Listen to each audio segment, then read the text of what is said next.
What is up, everybody? We are back with another episode of the Grunge Bible Podcast. My name is Ethan Shalloway. I'm joined by Chris Salona. You know the deal. We're always here Monday morning, or whenever you listen to your podcast. This is episode 180. And Chris, that sounds pretty great. Sounds That's pretty a substantial number. I'm happy to be here. Happy Saturday for you, Ethan. Happy Monday or later for everyone else. September's here. Labor Day action here for episode number 180, and that's a lot. That's kind of a 200's not that far away now at this point. So grunge is officially back, right? Grunge is officially back. Yeah, I would say so. The verdict is in. For Labor Day weekend, we're working. I know. What the fuck's up with that? What the hell is up? Yeah. Some bullshit. So that's kind of bull. Yeah. But, we're happy to be here as usual, and we have a good episode. So what we're going to be doing is a lot of banter like we usually do. We're going to thank some people. We're going to talk about this day in music, and then we are going to do a little review / talking session about Mark Lanegan's Bubblegum 20th anniversary CD collection. There's 4 discs, 4 vinyl or whatever, and pretty extensive. Talk about that. Maybe talk about a little this day in music, what just happened recently. Yeah. Some Oasis comeback tour. Oh yeah, and naturally it's all intertwined, as we'll find out here shortly. Yeah, it really is. But before we do that, we like to check in see how we're doing, because we're all about checking in on our chickens, as Marshawn Lynch would say. Marshawn Lynch says, you gotta check in on your mentals. Chicken. Yeah. So, Chris, how your chickens doing? How's your mental game? Where you at? Dude, they're coming home to roost. I'm pretty good, man. This was a quality week, I would say, for me, that we're just wrapping up, and it is college football Saturday. Week 1 begins now. As soon as we get done with this podcast, I think it's going to be a football day for me. I got pretty much everything done that I need to do, so I'm feeling good. I have no complaints. I've been pretty happy for the last little while, so we're firing on all cylinders. What about you? How are you doing? Yeah, man, I'm doing well. I was on vacation last week with the family. The family's doing great. Parents are doing well. The 2 brothers' families are doing well. And then you have me, the vagabond, who comes in and out here and there. So I love crashing a family vacation, but we just hung on the beach, and it was wonderful. I came back and I worked a full week outside in the sweat. It was sweaty and dirty, man. It was a dirty week, but it was good, just kind of falling into some routine, which is good. And yeah, I'm doing pretty good. I mean, it's about to be my favorite time of year. Our birthday month is here. We have big plans. We have a map in our room. We have big plans for the rest of this month. And yeah, I've been talking to a bunch of people. I mean, I got weddings and a few bachelor parties and just trips, and it's just a busy time of year at the end of the year. And it seems like everybody's in the same boat. Everybody's so busy. There's I don't know if it's the hangover of freaking COVID being shut down, but all of a sudden a bunch of people are getting married now. It's like a flood of events and things that people have saved, basically. So yeah, there's a lot going on, and everybody's in that same boat. Everybody's spending a lot of money traveling if they got it. Even if they don't got it, they feel like they need to. So well, we talked about that time earlier this week with the whole our sense of time is still warped, and we had that conversation. Like, I can't decide if this is COVID or if this is just the normal feeling of getting older. But it's still the last 4 years went by fast. And is that just how your 20s, the end of your 20s go? Like, it just speeds up, right? Or is it because we didn't really do much for a year? I think it's got to be both. Like, it's a double whammy. Because I definitely I just think of, obviously, as most people do, you think of your life in terms of when it changed or when certain milestones happened. I remember I moved into this apartment, and that was already over 3 years ago. And even the podcast, we started that in early 2021, and this is 3.5 years ago that we started this. And I know. And it just keeps going faster and faster and faster. But it is what it is, I suppose. I don't know if it's a good or a bad thing. I don't think it's a bad thing because we're busy and we're enjoying what we're doing. But you every so often you do have those like oh shit moments where you're gonna be 30, I'm gonna be 28, and I used to think that 30 was old and 28 was old. Yeah, it's so strange thinking about times and place. Like, I mean, I remember having a conversation with my coach. Like, I still remember, like, say, like training in college or training outside of college, and like when we first got here and talking about how, like, these moments aren't going to last. We did it when we were in Pitt. Like, these moments aren't going to last. We need to take it. We need to soak it all in. And I remember soaking it all in, and time still passes, and it's like you have like you have that feeling saved, but like for some reason it's farther and farther away. Well, that was a misconception. I experienced it. Exactly. That was a misconception that I had because I was all too well aware of the fact that you need to, as you said, take it in and like take a picture of different moments. And I always thought that like if I did that, like things are going to slow down and I'm just going to like stay there because I'm taking it in, right? And that's like an active thing where you have to, do that and not do anything else. But it doesn't work that way. Like I soaked it in and I took a picture of it, but it goes. I remember my freshman year at Pitt, your sophomore year, I was talking with Jim Toth, our teammate and training partner and platform partner for cleans, very, very important up there at the Fitzgerald Fieldhouse. And we had a conversation once where like we could not believe, this was in the fall of 2014, we could not believe that it would be the year 2018 and we would still be competing in college track and field. And now look where 2018 went. 6 years ago. It's in the past. It's weird. People's careers have come and gone, and yeah, dude, it is something else. And I don't know. I was just gonna say something. Now I forget. It's really interesting. Yeah, that's for sure. Yeah, it's interesting. Time to ponder. is no one's got an answer for it either. But you don't need one. No, not really. Yeah. No, you don't. You don't need one. I mean, it's what makes it fun is making. I know what I was going to say. I think like there's so many things you want to hold on to. You're just like, oh yeah, I'm going to soak this in. I'm going to remember. Like, we're going to keep up. We're going to be really good friends forever. Blah blah blah. Not speaking about you because we still are, but there's a lot of people that come in your life. You're like, this person's gonna be substantial point or a person in my life, and time goes on. It's like inevitable. Like, there's some people you were so close to 5 years ago that you haven't talked to in 3 years ago, and there's nothing you can do about it to go back, like to change and to kind of like get caught up on time missed. It just happens. Like there's like change and that type of stuff is in. Like it's what am I looking for? Unstoppable force, Yeah. And it's just like I used to think of that and I guess in a way you could view it in a perspective that it would be, but I used to think of, the maturation of relationships like that as kind of like a failure, right? It's like I failed to do this, but I think it's just a condition of life, as people grow and people move and people are getting into different aspects of their life, it's neither good nor bad, it's just like a neutral occurrence where, it just happens, but it's just part of growing up, I suppose. Yeah, absolutely. I hate when if I haven't talked to somebody, or it doesn't happen as much now, but when you're younger, people are like, hey, you haven't like talked to me. Like, I think we've talked about this. Like, I think our friendship's over because you haven't like reached out. It's like, we've why? all been there. Yeah. Yeah. It's like, yeah, why? Like, I mean, I'm very, there's a lot of energy and, I got to pay attention to what's going on now. And it's nothing against certain people. So I love the friendships where like time goes by and, that's not a negative to anything. It just is what it is. Yeah. And I try and like, there's some people that have a hard time after, say, like, I don't know, like when years go by, they have a hard time like making time for people they haven't seen in a while. It's like, oh, I haven't seen that person in a while. Like, what's the point or whatever. But I think it's important to like. And you're good at this too. Like you will pick up the phone and give somebody a ring who you haven't spoken to or seen in 3 or 4 years. And you'll do that without any hesitation that I certainly have whenever I feel like I should do something like that. And that's a really admirable thing that you do. I must have been a telemarketer in my last life because I could must have been a damn good one I can too. call people. Yeah, oh yeah.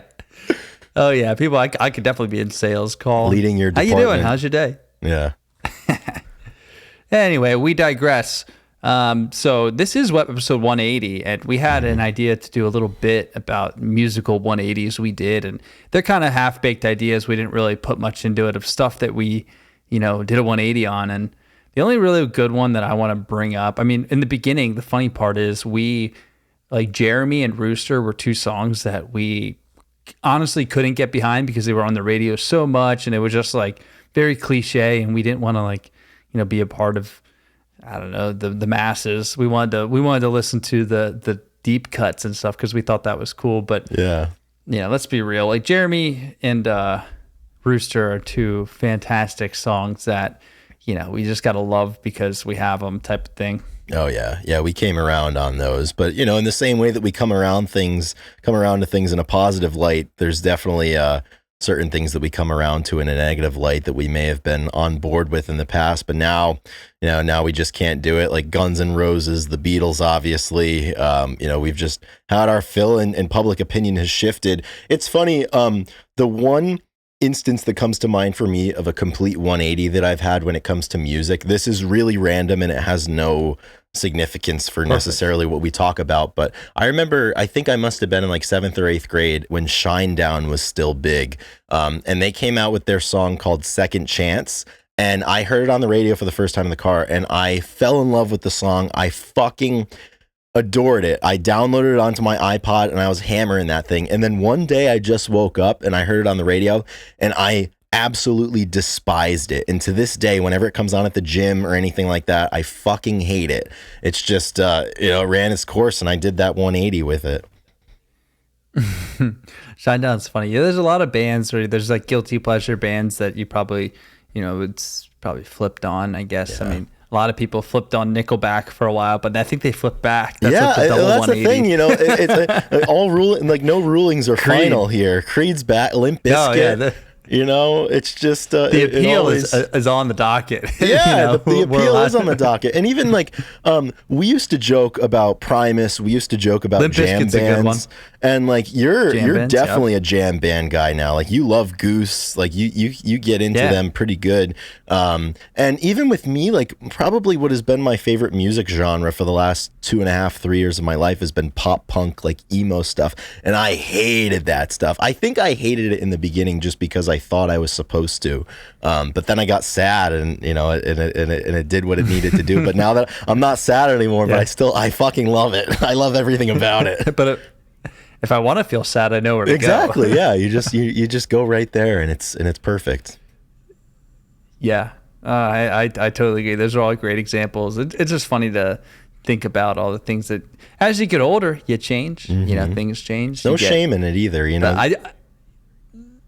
But the Creed is funny. The 180, 180, 180. Just keep going back and forth. It's just like the dog. Yeah. It's like flipping a light switch on and off, on and off, on and off. It's like, which are we going to be back today, or is it going to be a good Creed day or a bad it's Creed over. day? Because inevitably, now it's all over. Yeah, and we're back. Because the thing is, even right now, they've had a renaissance and they're touring and they're selling out their shows pretty consistently. And there's kind of a renaissance with them. In probably 12 to 16 months, everybody's just going to turn on them again.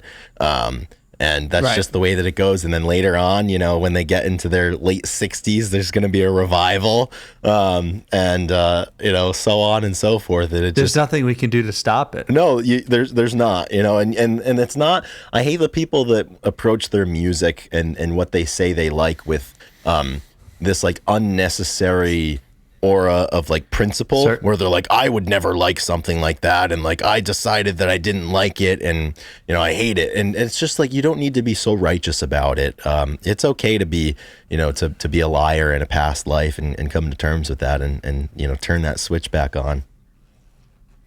Turns out I was a liar. Exactly. Just like you. Yeah, man. So a lot of musical 180s. I'm sure it'll happen again. I mean, who knows? Maybe in 6 years, or maybe tomorrow, or maybe even today, we'll decide that we hate grunge. It could happen.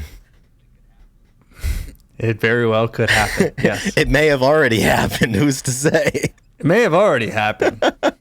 Who's to say? Yeah, man. All right, moving on. I guess we have some people to thank. We actually have a new person to thank too, which is very exciting. We're ringing the bell.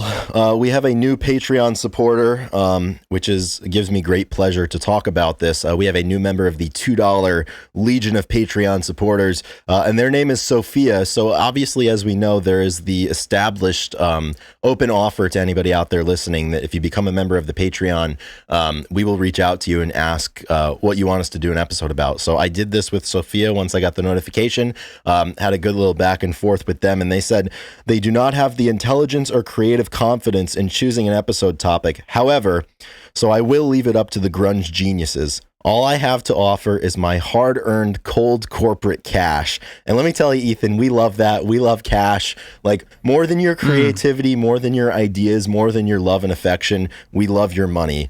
So thank you for offering us your money, Sophia. We hope you continue to offer it to us for a very long time. And thanks for being here. So with that being said, the offer is still open. If you're out there and you want us to talk about something, anything at all, ring that bell, $2, and you get an episode name, you know, in your image. $5, $10, the same thing. So I think it's a pretty good offer. It's one of the best offers on the market right now. Nobody's offering anything better than what we're offering. In your wisdom, Lord, you get to choose. So why do they say cold hard cash? I don't know. Like the cold, like, yeah, cold hard cash. I kind of like it. I'm thinking about like cold dollar bills. Like, well, maybe I guess like it's probably something. Is to it do because with like silver? Because like heat can melt things, so maybe like cold. Like if it's ice cold, it's more solid. You know, like preserved. Like hot water. You know, you can't hit hot water. It's just gonna splash everywhere. But like ice, you hit that sucker and it's solid. You can barter ice. Yeah, it could. I'm just thinking about like I want to put my cash in the freezer, you know? Yeah. I mean, that's been done before. Oh, yeah, it'll be done again. It's going to keep it safe. Yeah. And now we have $2 a month thank you, Sophia, to put into the freezer. I'm glad that she thinks we're grunge geniuses, and yeah, she said that it doesn't care what we talk about as long as we keep talking. So that's what we're doing. And that's what I messaged them, and I was like, okay, like, do you have an episode topic, or do you just want us to shut the fuck up about the Patreon thing? And they said, please, whatever you do not shut the fuck up. So that's all I needed to hear. We're gonna keep this train rolling. So Sophia is a new member of the Patreon, and we do like to thank our top tier supporters on Patreon every single week. So I'm gonna do that right now. I would like to thank Corden Stewart, Kara K, Black Hole Sean, Doug Endy, Down on a Hole, Flat Out Fucked, D-Boat, Eddie Vedder got me through my second divorce, Gochu John, Apona, Fuck Soup, Granny Grunge, Holy Disciple of Riff Lord Jerry 69, Carlene Salona, Jade Mercado, Jamie Lynn, Keith White, King Buzzo Stole My Hair, Nikki Six, Pile of Punk, Millie, Russell, Seattle 4 Fanboy from New Jersey, What the Fuck is Up Denny's, and Sherry Matthews. So thank you all for your steadfast support and for your cold, hard, potentially corporate earned cash. Thank you very much, everybody. Absolutely. So next thing we're going to do is talk about this day in music. So September 2nd throughout the years. It's funny, we just talked about this song and it's something we did at 180. In 1993, September 2nd, the video of Jeremy by Pearl Jam wins 4 awards, including Video of the Year at the MTV Video Music Awards. Pearl Jam responds by not making any more videos until 98. Classic. So, classic. Absolutely classic. I mean, something that we love about, obviously, Jeremy is the music video and the topic, you know, and right. Like, it's very heavy. And I think that with video, I mean, it really drives it home how, you know, serious and how just tragic and all that. So, yeah, this is an awesome music video. And I'm not surprised that, you know, it took home 4 awards that year. Yeah, absolutely. And the all of the awards that Pearl Jam won, particularly for the video, and obviously at the time in the early 90s, you know, the music video was one of the great drivers of popularity and buzz. And Pearl Jam really certainly after Versus and after the explosion of 10, kind of did that thing where they weren't comfortable with all the fame, especially Eddie Vedder, obviously. So a very intentional choice to not make any more music videos for 5 years, really at the height of their commercial successes. And obviously, I think that hurt them in the wallet. But, it added just, I think, to the mystique of them and also, the solidification of some of the principles that they wanted to be about. So significant day in Pearl Jam's history. Also on that day at the same VMAs, Stone Temple Pilots won Best New Artist. So absolutely massive for the not grunge category, because they're not grunge, obviously, and the only grunge band is Mudhoney. Certainly not Stone Temple Pilots. What about Scott? I don't know, but they were Best New Artist in '93, so that is some importance. Yeah, that's pretty sweet.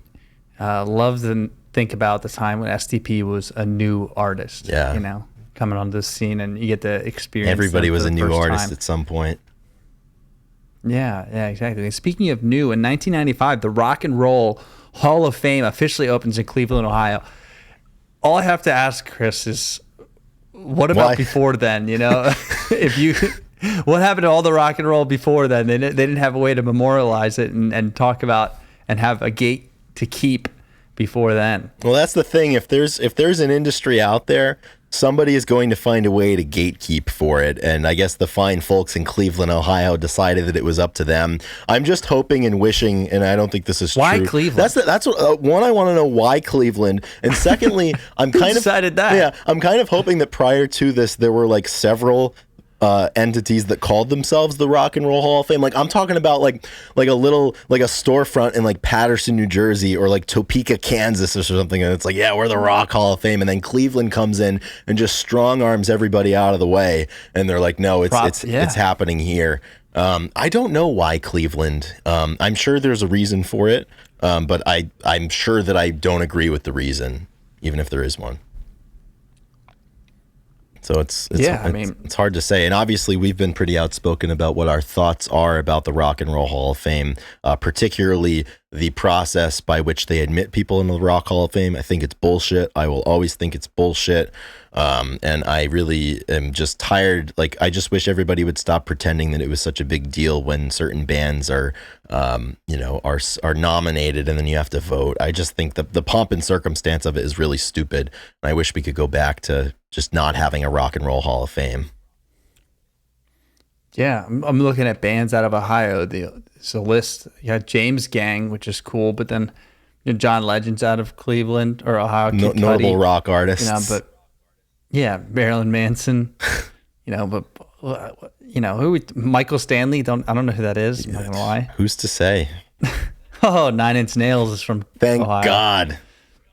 Right? There's nothing here stands out as Hall of Fame type of stuff. No, it doesn't. I mean, the same thing like Cooperstown, New York, Canton, Ohio. Like, why is the Pro Football Hall of Fame? It's just arbitrary. That's all they have. Ohio, they just have Hall of Fames. Where are we putting the Grunge Bible Hall of Fame?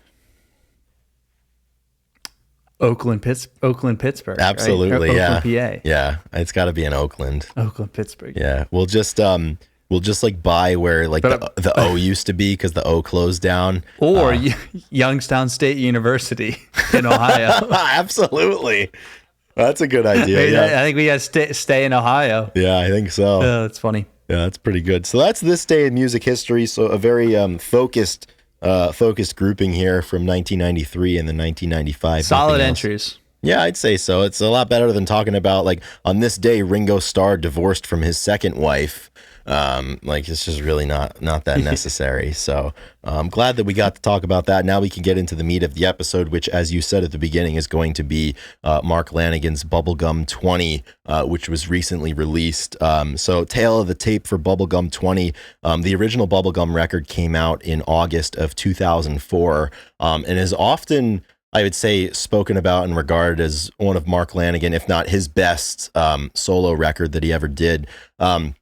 And at the time when this album came out, when Bubblegum came out, he had made kind of an intentional effort to make what he considered to be a rock record, because at the time, a lot of his earlier solo stuff, his three previous solo records from the 90s were kind of grouped into like folk and country. And, you know, he wasn't the fondest of that categorization. So he made a really intentional effort to make a great rock album by his account. And so at that time, Bubblegum was created and it was released. And then additionally, there was an accompanying EP called Here Comes That Weird Chill, Methamphetamine Blues, Extras, and Oddities, which was just all outtakes from the Bubblegum session, also released around that time. So Mark Lanegan passed away in February of 2022, and earlier this year, there was the announcement that they were going to do a 20th anniversary reissue of Bubblegum and the Here Comes That Weird Chill EP. But additionally, and the thing that I was most excited about when I heard about this was that there were going to be 14 new unreleased tracks that were going to see the light of day as a result of this 20th anniversary reissue. And that was released to the general public, I believe, on August 23rd, just last week, or I guess by now, a couple of weeks ago. So we've got 7 of them are outtakes from the Bubblegum Here Comes That Weird Chill session. And then the other 7 are unreleased tracks that were essentially recordings made in various hotel rooms between Mark Lanegan and Troy Van Leeuwen, notably of Queens of the Stone Age. And those are the ones that I was really, really, really excited to hear. And Troy was really involved heavily in this reissue project. And he had said about this reissue, he said that when I heard the news of Mark's passing, these memories started rushing back to me. I searched through my archive of drives and somehow magically was able to open up these sessions. It's a true gift from Mark to those of us who love him and his unvarnished expression of beauty. With every listen, I am humbled and honored to share his gift with you. And yeah, man, this is a very significant one, I think, for a lot of music fans, and especially for me, to hear new stuff from him, you know, when he's been passed for over 2 years now. It was a really interesting feeling, I think is hard to articulate, but I have been listening to this thing nonstop since it's come out, and I absolutely love and adore what's on here, and it's just good hearing his voice again on something new.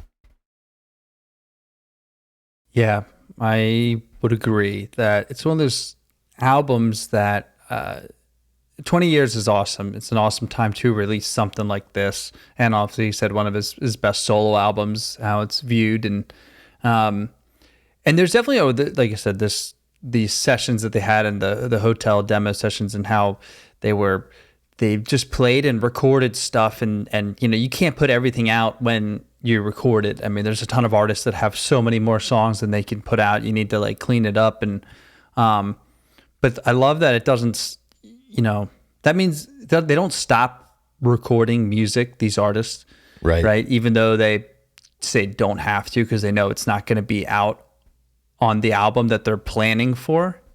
You know what I'm saying? So it's like they, you know, a lot of times they'd be like, yeah, I'm not going to work on this because it's not going to be on the album. And once you get along, I mean, you wouldn't really put the time and energy to record it. But there's certain people that, I mean, yeah, they just have so much in them, and like nothing is a bad idea. And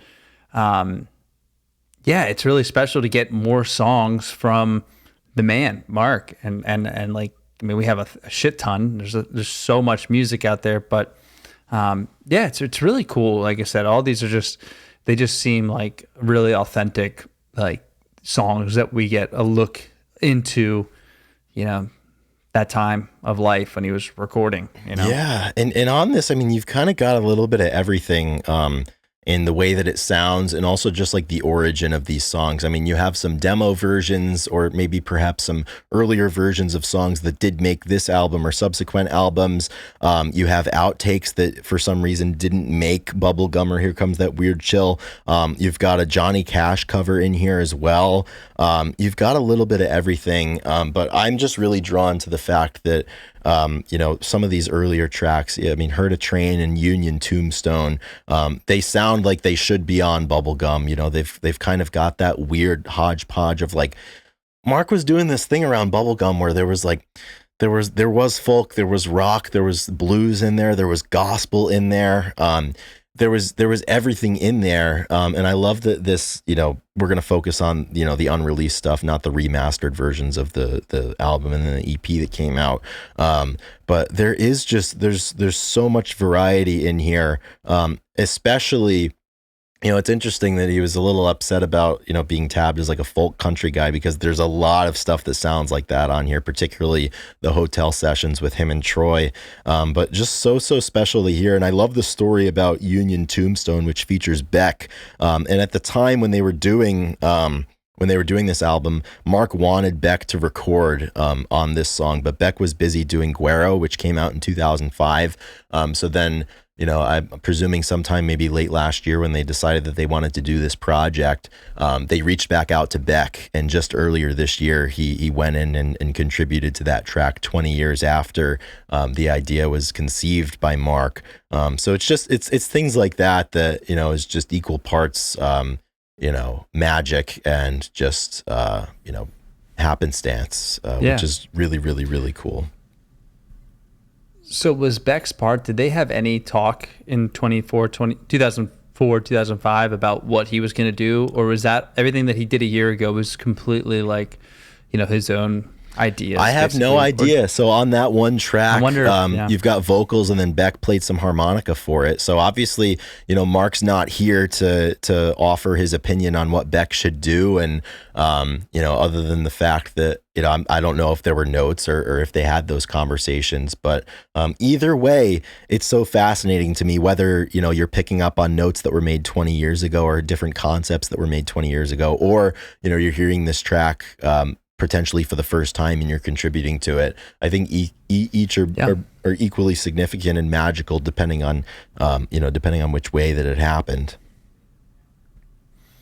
Yeah, and I like when you said that, if he was, say, coined as like a country lyrics, country song, he has a lot of folk, jazz, blues, all of these genres that he encapsulated, like, to me, are timeless. Like when I hear jazz, blues, country, like that's the stuff that stands the test of time. And totally. Singer-songwriter stuff. And one of the main, so when I listened to this, I listened to it throughout the week, here and there, but last night when, we were getting ready, I had a long week and I was just like, I was cooking dinner. I got like a steak, completely bare house. And I have my, my kitchen is my safe space. It has my record player. It has these two old seats that I like to sit in, a nice lamp. And I usually just play music while I cook. And so I was like, yeah, this is perfect. Putting on Bubblegum 20. I know we're talking about it and I want to feel it.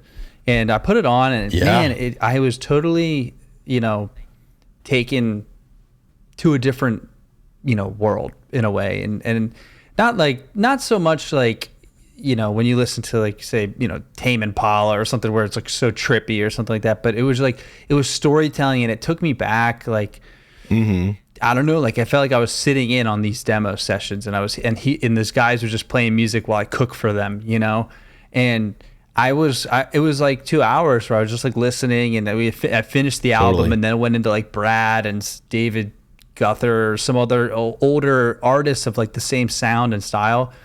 And I just had this realization. I was like, holy shit, I was like, Mark Lanegan is going to go down in history as one of the best songwriters and lyricists, and like the way that he wrote and comprised stuff, it was from such an authentic space. He kept the dude alive for a long time. And I was like, this release is really special because it's just like another reminder and just like another thing that like there was just so much music in this man and he wrote real stuff.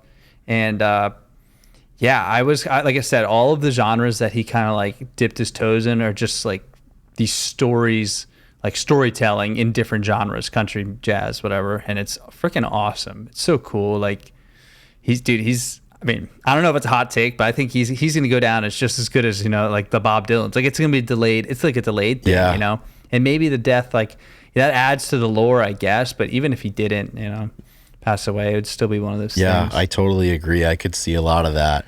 happening, and I've certainly been saying that for a long time with just his talent, and what he brought to the table, and just how creative he really was. And with me, I knew this project was coming out, and then the first single was "Heard a Train," which is the first track of that unreleased portion of this remaster, and I listened to that one. But then the day that it came out, I was busy and everything, and I forgot about it that morning, and I was driving to the gym, and I was like, oh, like I think I should maybe go and listen to it. And that was not in the car on the way to the gym, getting ready for a pretty substantial workout, was not the greatest venue to do it, because it really just floored me and made me pretty emotional, just listening to these tracks, and especially that last track, which is called Pure Religion, which is just Troy and Mark.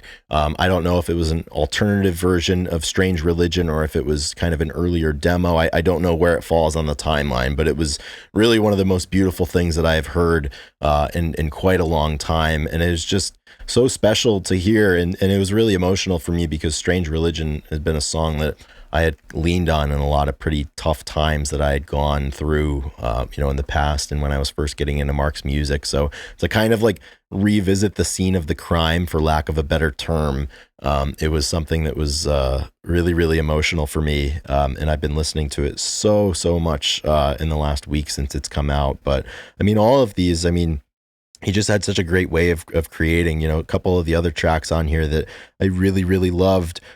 Leaving New River Blues, St. James Infirmary was so good, as were Kingdom and Soldier as well. There's just, he left such an unbelievable treasure trove of music for all of us to listen to and to celebrate. And, I'm not going to be over the fact that we get to do that with some new stuff for quite a long time. Yeah, and I think that for most people out there,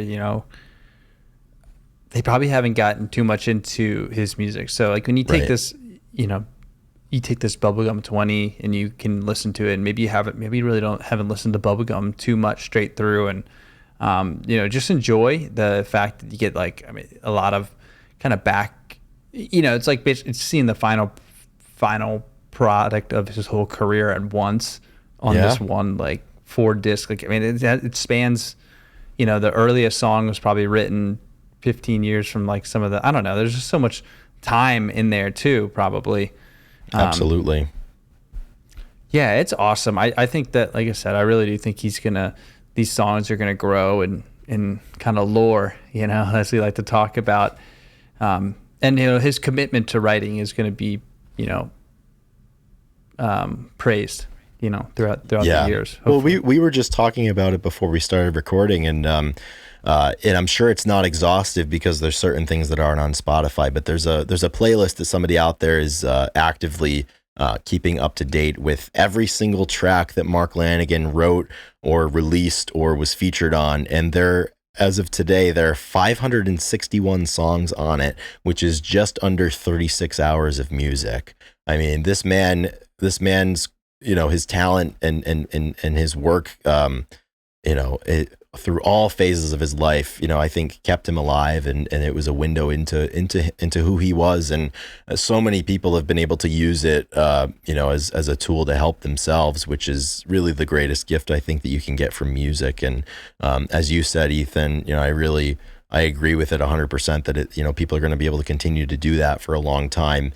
And what an unbelievable and powerful legacy to leave for everybody. Yeah. I mean, and these people that like the Town Van Zants, John Prine, like I said, Kurt Vile, I think Beck has potential to be this later.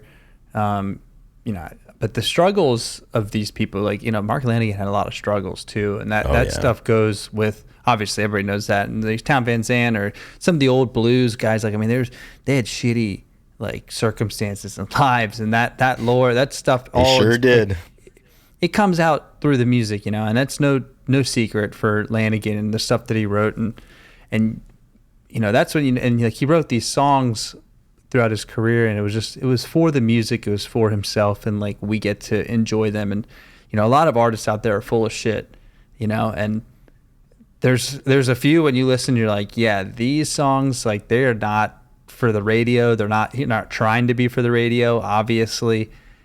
But when you really get into it, that's when like the real songs and songwriting, like you just fall in love with. And like that, it's just, like you said, you have a treasure chest of stuff to go back to through Mark. And I just think like my appreciation and my understanding of him is just, continues to grow, and I just continue to enjoy. And he, of course, like all these guys that we talked about, or like the Van Zants, like, I mean, their voice is special. Like Mark Lanegan's voice is one of the more unique voices you're going to find in music.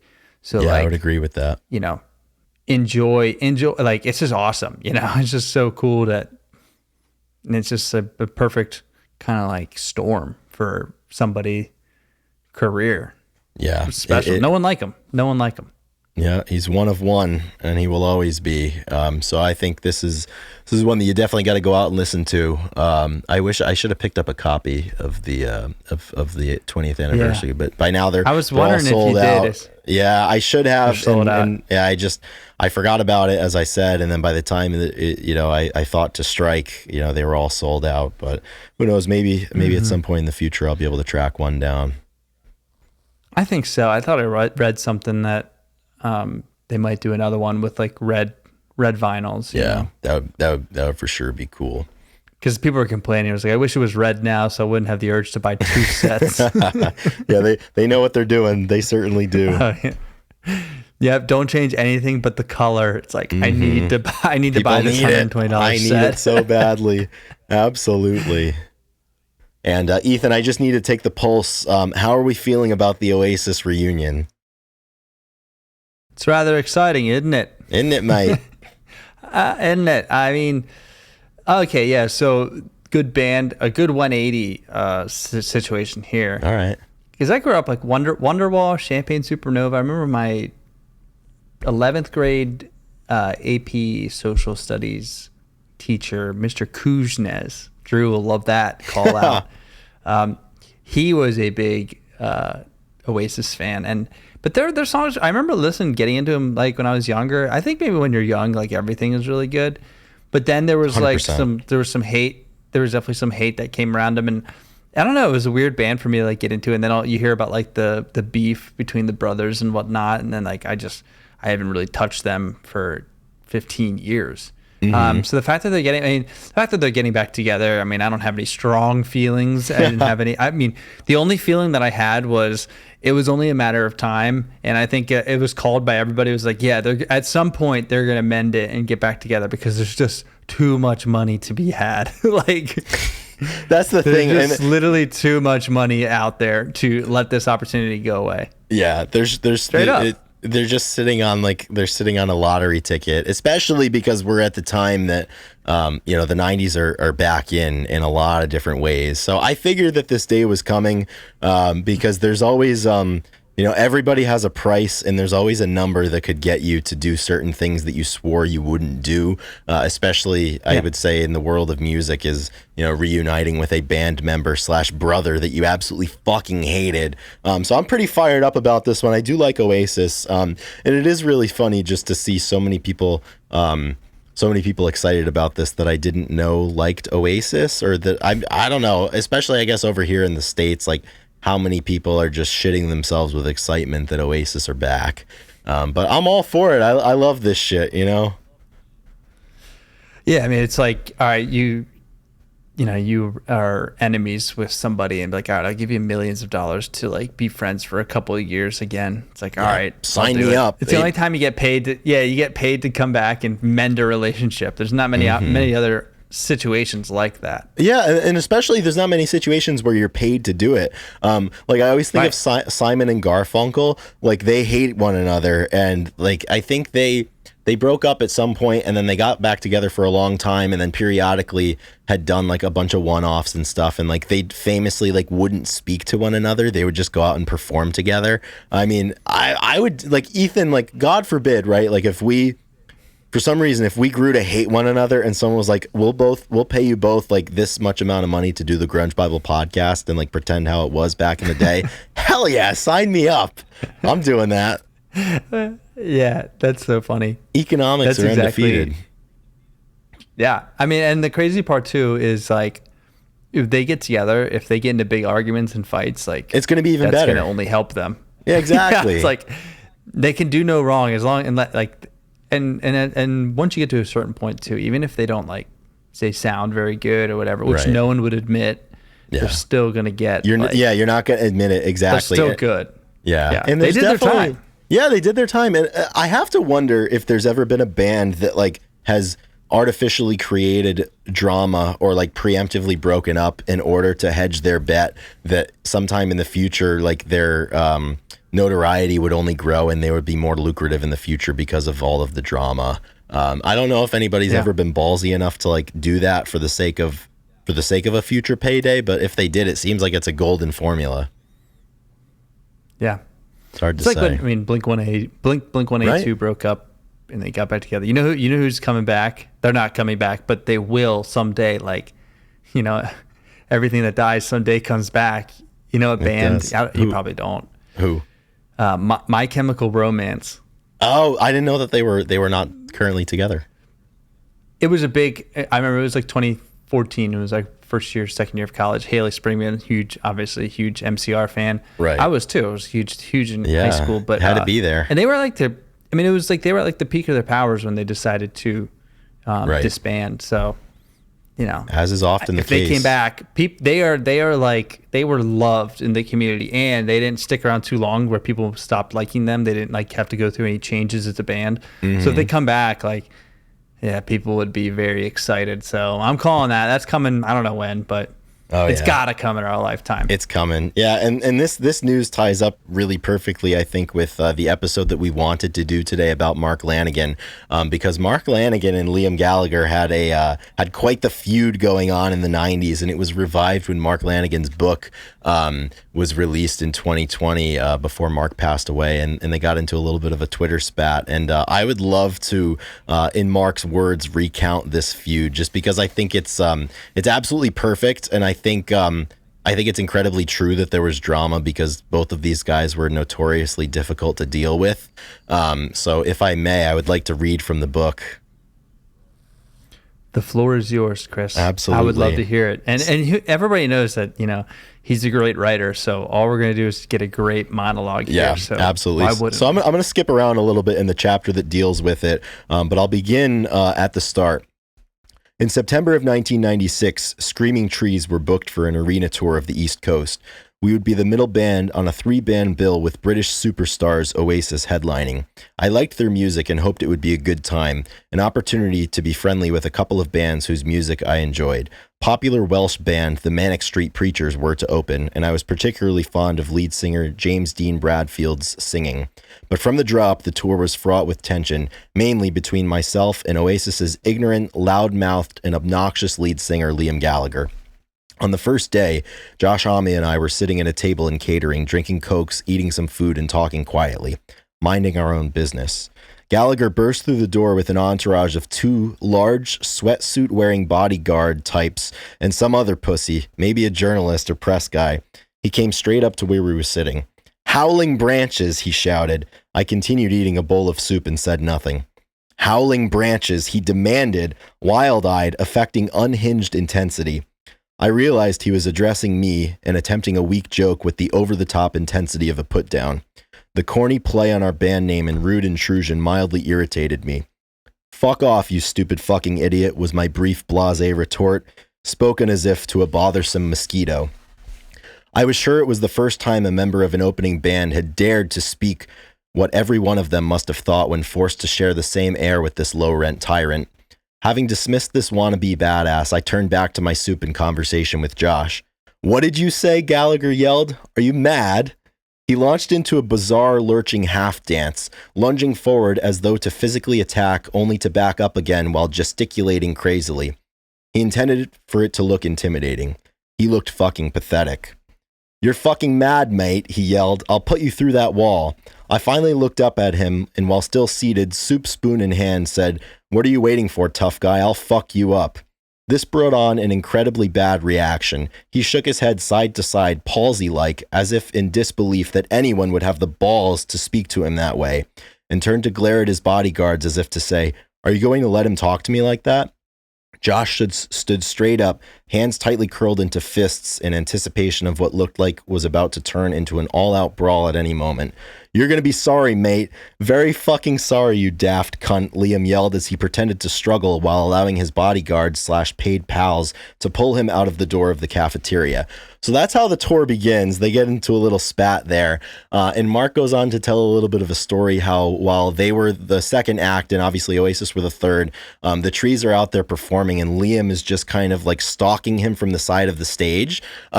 So what Van Connor, the bassist, ends up doing for the Screaming Trees is he's playing and he starts doing circles around the stage, and each time the circle is getting a little bit bigger and a little bit bigger to get over to where Liam is standing.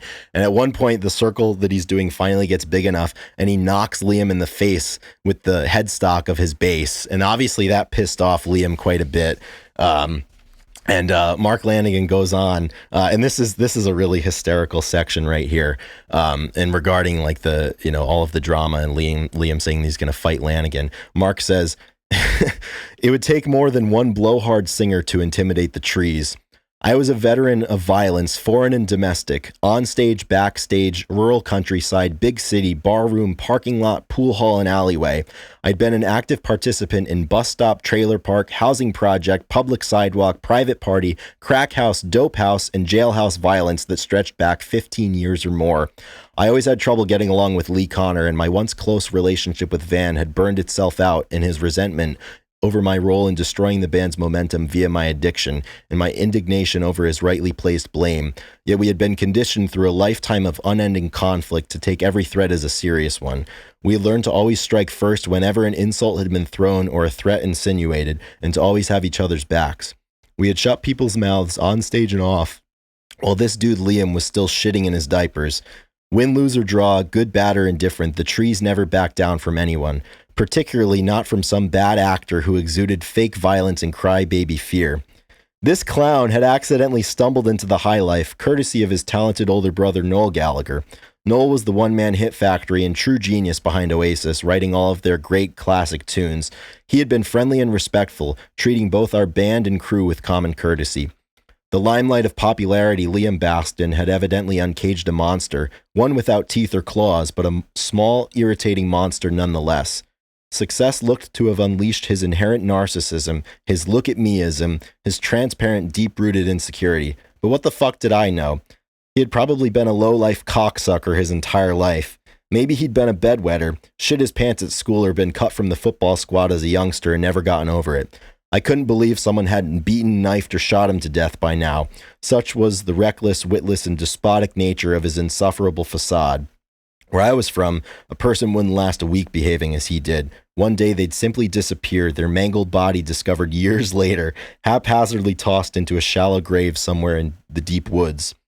I reasoned that he was still alive because the unbearable minor league dictator aspects of his buckshot wild, painfully feeble, head injury victim's personality hadn't fully flourished until he had hit the big time and made enough cash to hire the two giant fucks glued to his hip, paid to shadow him every moment of every day and finish the fights he would indiscriminately start at the drop of his dunce cap. His manner was strongly reminiscent of a child ruined with indulgence, but one with an unpredictable predilection for cruelty and ocean-sized, burning black hole need for attention. I could see him as a kid in short pants on a bright sunny day, gleefully jacking his minuscule dick while frying ants under a magnifying glass.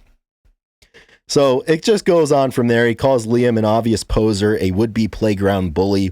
Like all bullies, he was also a total pussy, always with the big fucking mouth as long as he was safely wrapped in the wet nurse security blanket of the company of the two tall, rotund dudes paid to protect, and I assumed suffer his endless stream of bullshit. So this continues for a lot of the tour, and Mark is told by their manager, like, stay, you don't want to fight the two bodyguards, like they'll fuck you up, and like that's not going to be good, and we're not going to be able to tour.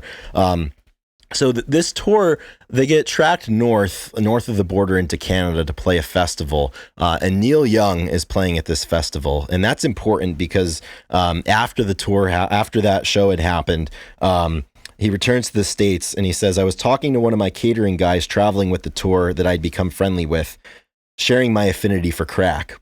'Did you meet Neil?' he asked me. 'No, you?' 'No, but I was there when that asshole Liam Gallagher did. He was so rude to Neil I wanted to punch him out.' This bit of news enraged me. It was one thing to be a prick to me, but how dare that son of a bitch be rude to Neil, one of the all-time greats and one of my heroes? It was the cassette tape of After the Gold Rush that had been my only companion and lifesaver during one of the lowest points of my life. This made my hatred grow to epic proportions and gave me all the more reason to resolve to kick Liam's fucking ass.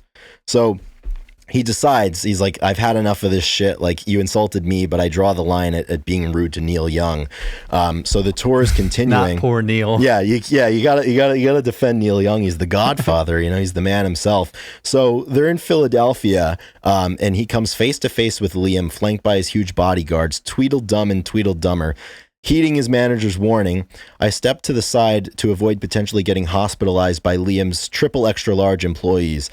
As they passed, Gallagher turned back and curled his lip in yet another failed attempt to intimidate. He shouted, "I'll see you in Miami, mate." I stared at him with shark-dead eyes. You got it, man. I was going to have to put this putrid piece of shit down. That much was clearly obvious. Yet everywhere he went, his goons went as well. I was in no hurry to walk weaponless onto a battlefield 1 against 3, especially when 2 of the 3 were gigantic paid bald breakers. So then he gets back to the dressing room and he asked his manager, like, what the fuck was that Miami thing about? And the manager says, Miami is the last date of the tour, buddy. I broke out into laughter as I realized his Miami comment had been the classic grade school threat of, I'll see you after class. What is this, fucking kindergarten, I thought? I was a grown fucking man with a lifelong propensity for violence who had to literally fight my way out of life-threatening situations in the past. Who did this fucking idiot think he was dealing with? So the tour is continuing, and Mark's addiction obviously is rearing its head more and more and more. And he's faced with basically an ultimatum from the company that was putting on the tour. And they said, Mark, you either have to go to rehab and get sober, or we're going to send you and your band on a 6-week tour of Canada. And Canada, I guess at the time, was notorious for being just an absolute barren wasteland when it came to the ability to score the drugs that Mark wanted. So he didn't want to do that. And he also didn't want to do rehab because he was addicted, obviously. So he decided on the unannounced third option, which was to quit the band. So Mark decides, fuck this shit, I'm quitting the band. So he says, since I had made up my mind I was done with the band, that also meant this dismal Oasis tour.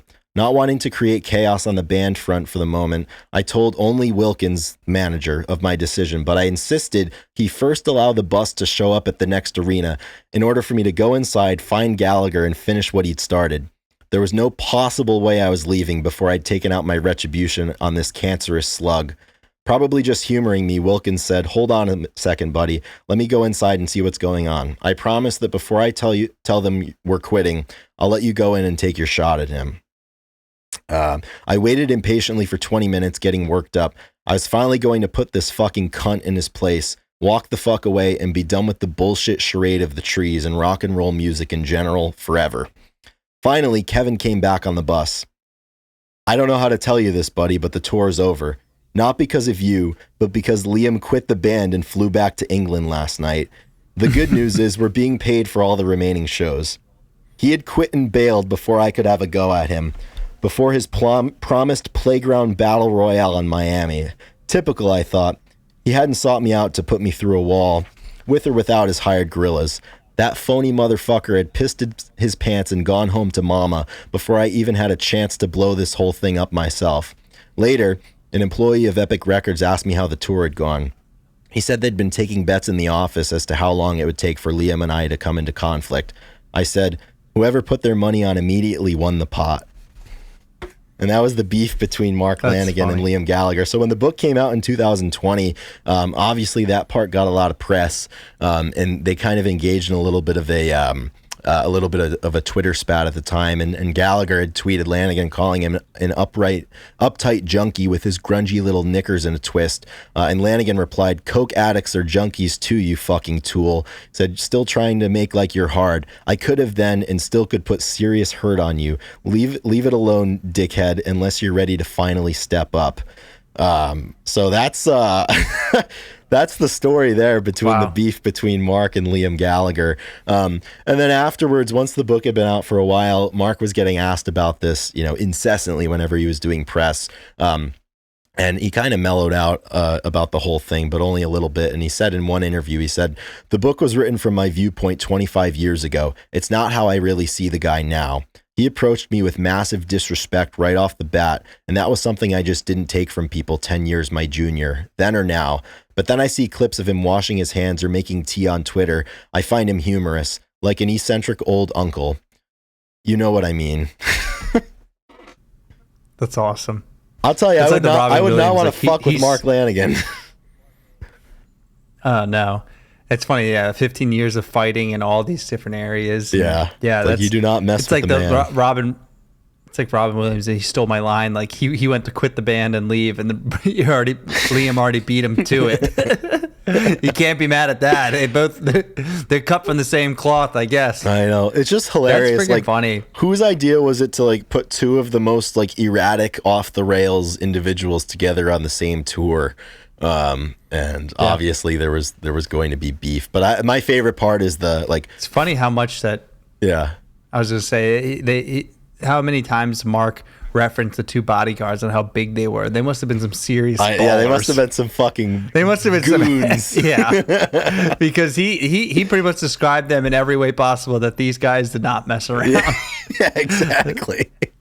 Oh, like, man. These guys must have been John Cena and Triple H or something. Yeah, exactly. And I love it's like, all right, like you fuck with me all you want, but like if you insult Neil Young, if you're disrespectful to him, like I gotta settle this.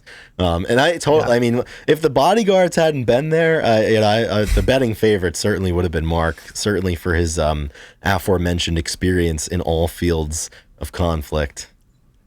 I love the like, dude, doing coke is still a junkie. Fucking idiot.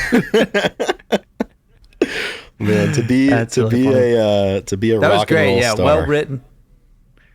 Yeah, that's awesome. Yeah, I mean, man. it's really that's really another endorsement of this good book. insight. I mean, it was so fucking sad and like so like painfully uncomfortable to hear the things that he did and he went through, and in a lot of ways what he did to other people and what he struggled with. But there are moments in this book that are just absolutely hilarious, and that's one of them.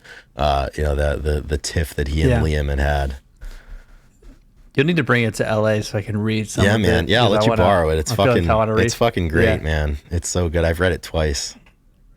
It seems like an easy read, really interesting, and Yeah, it's a page turner for sure. His point of view. Yeah, it's That's great. awesome. Yeah, I mean, I'll have to check out. I'll have to go back and look at the Twitter replies for fun. Yeah. Who doesn't love some good internet beef? I know, seriously. So naturally, as I'm sure he would fucking hate, we turned the Mark Lanegan episode into an Oasis episode. But that's just the way it goes. But through his eyes, so exactly through his eyes. It's funny. I'm Team Lanegan. Of course, yeah. Maybe that's why when did Oasis say they were? Well, Liam quit that tour, and I think that was in '95, but then they were together until I think 2009, and then they got back together obviously just about a week ago.